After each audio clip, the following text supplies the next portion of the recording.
So I want to start off by saying that the 1AR has not disagreed with any of my disadvantages, so they concede all those points, so please extend all of the disadvantage points over to this.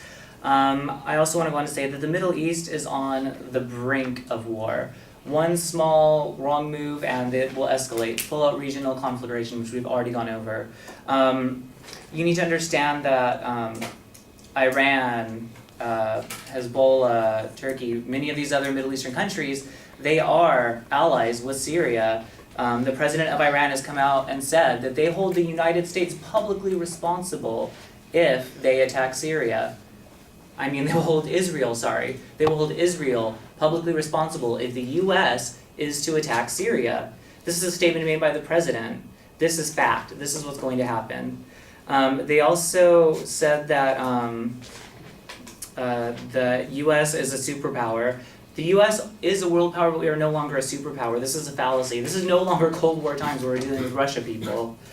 We need to not look at ourselves as a superpower. We are more of like a world police, not a superpower. But even though we may be a world police, we need to abide by UN sanctions and laws. It is technically illegal for the U.S. to attack Syria without the approval of the United Nations. This is something we've addressed before. This is something we're addressing again. This is something that the affirmative has not addressed. They're just leaving it alone. They've also said that there's already an internal struggle going on within Syria. This is what she just said in the 1AR.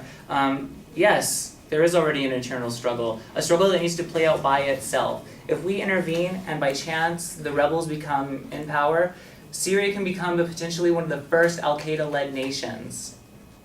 This is very bad for us. Al-Qaeda-led nation, they're our biggest enemies.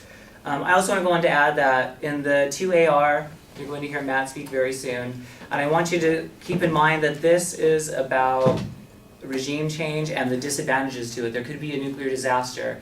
We don't want to get into semantics and verbatim and fancy words. This is about the facts of the matter and what's going to happen.